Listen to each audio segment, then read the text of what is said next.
बघा असं आहे की मागील 2 दिवसापासून मनोज जरांगे पाटील साहेबांच्या माध्यमातून मुंबई इथे मराठा समाजाला ओबीसी कॅटेगरीमध्ये आरक्षण देण्याच्या संदर्भातले मागणी संदर्भात ते आंदोलन करतात आहे आणि कुठेतरी या आंदोलनामुळे ओबीसी समाजामध्ये मोठ्या प्रमाणात असंतोष निर्माण झालेला आहे, एक रोष निर्माण झालेला आहे आणि एक भीतीचं वातावरण पसरलेलं आहे आणि म्हणूनच राष्ट्रीय ओबीसी महासंघाच्या वतीने माननीय डॉक्टर बाबनराव तायवाडे सरांच्या नेतृत्वात इथे नागपूर इथे संविधान चौकात हे एक सरकारचं लक्ष वेधण्याकरता हे एक साखळी उपोषणाची सुरुवात इथे करण्यात आलेली आहे आणि कुठेतरी ही जे भीतीचं वातावरण थांबवण्याकरता मी इथे आलेलो आहे. मी त्यांना आश्वस्त करू इच्छितो की कोणतेही काही झालं कोणत्याही स्थितीमध्ये ओबीसी आरक्षणाला धक्का लागणार नाही, ओबीसी आरक्षणावर कुणालाही वाटेकरी किंवा हिस्सेदारी करणार नाही. तुम्हाला एक निवेदन दिलं, काय निवेदनामध्ये मागणी आहे त्यांची?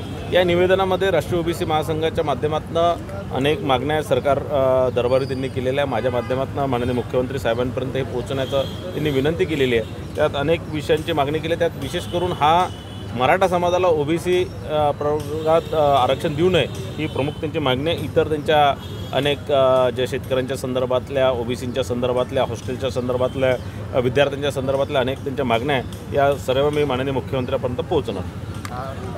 अशी तक्रार येते काही ओबीसी आमदारांकडून की जरांगे पाटील यांना मुंबईत आंदोलन करून अस्वस्थता व्यक्त झालेली अशी मागणी काही आमदार ओबीसी आमदार जे आहेत त्यांच्याकडून अस्वस्थता व्यक्त करण्यात येत आहे. जरांगे पाटील यांना मुंबईत आंदोलन करण्यात द्यायला नको होतं असं. नाही, बघा असं आहे की आंदोलन करण्याचं आणि मोर्चे काढण्याचा सगळ्यांना अधिकार आहे. सगळे आपल्या मागण्या मागू शकतात, सगळ्यांना त्या प्रकारचे अधिकार आहेत, ते सगळं करू शकतात आणि म्हणून त्या माध्यमातूनच त्यांनी कोर्टाची हायकोर्टाची परवानगी घेऊन त्यांनी तिथे आंदोलन सुरू केलेलं आहे. आता मला असं वाटतं की ओबीसी आमदारांनी काही त्यात भिण्याचं कारण नाही की ओबीसी आरक्षणाला कुठेही धक्का लागणार नाही. आमदार केनीकर यांनी असं म्हटलं की मनोज जरांगे कुठेतरी हे शरद पवारांचे सुसाईड बॉम्ब आहे.